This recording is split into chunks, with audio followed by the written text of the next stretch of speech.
Hey, greetings everyone. This video is called Severely Abused and a Miracle from Jesus. Um,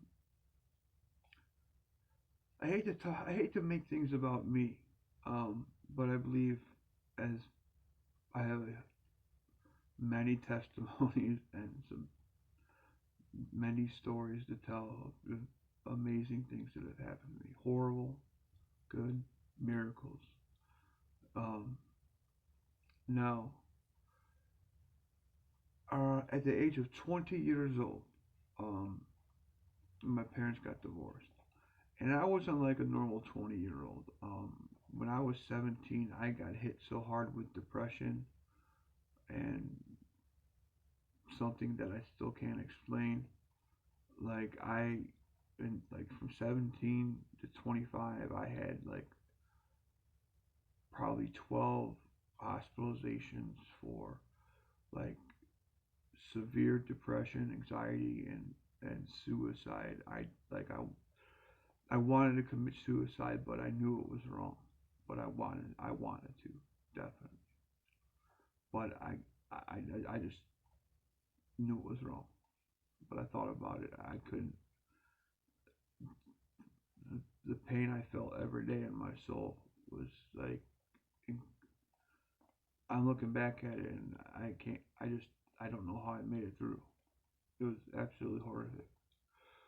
So I'm 20 years old. My parents get divorced, and um, my mother left my father. And at this time, I had just started dating Jennifer, who she was. She recently died. She was in my life for like 18 years. We dated on and off, but we said we were gonna get married one day. She died of cancer. But I was 20. I think Jen was 18, and my parents had just divorced. I said, Jen, come stay with me.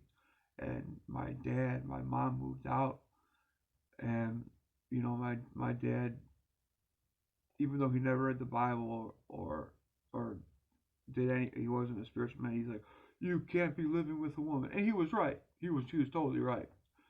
But I told him that I had to have her because my mom left. I was devastated. My mom left our family. Um, my mom had tried to commit suicide many times when I was a little child, and then when she left me at 20, it was horrible, horrible.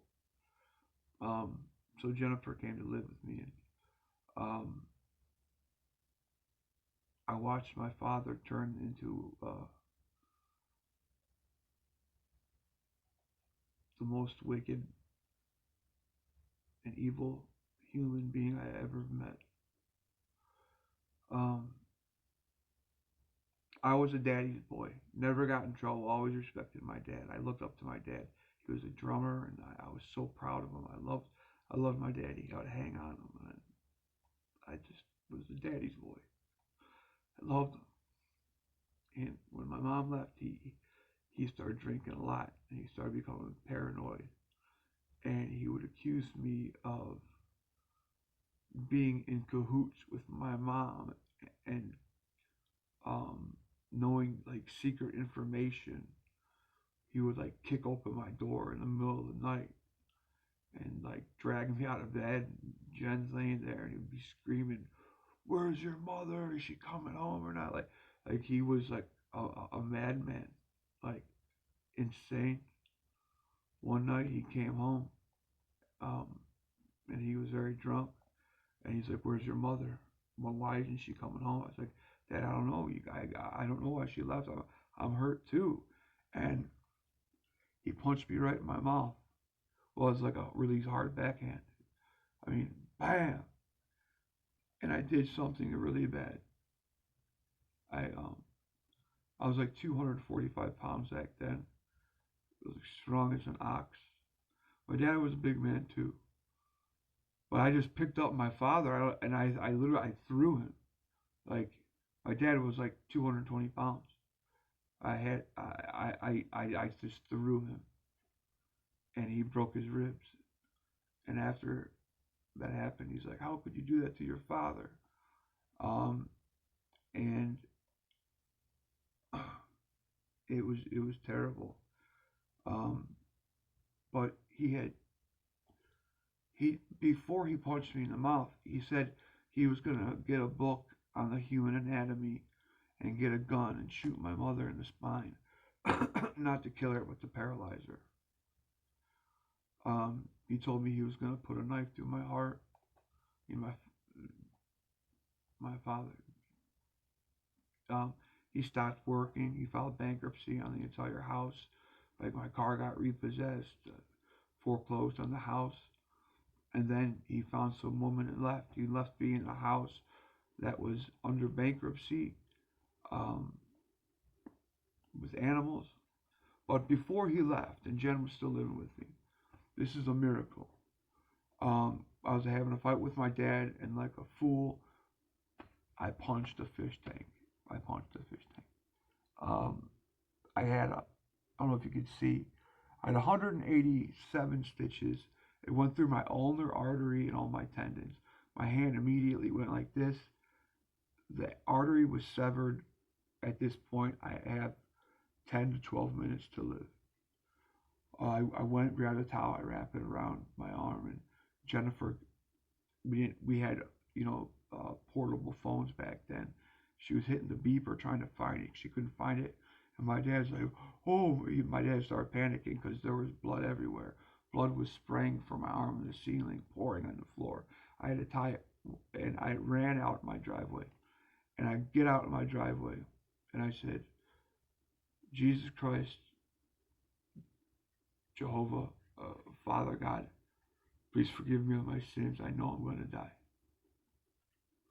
And the ambulance got there, and they raced me to the hospital. As soon as I got there, they were injecting me with pain medicine, putting clamps on the artery. I was in surgery for 4 hours. During my surgery, I was told by Jennifer, and then later people at the staff at the hospital, that my parents were screaming and fighting about their marriage, like two children, so bad that the surgeon could hear them and had to have security remove them. Then on the way home, he tried to run my mom and Jennifer off the road. It was my father. I mean, but they said I'd never use my hand again. All I can say is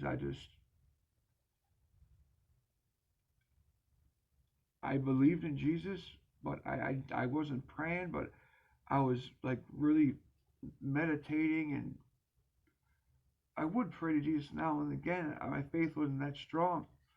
And when they went to take the stitches out for the first time, and they were like all sad in the office because they read the report, I could only go like this for the rest of my life.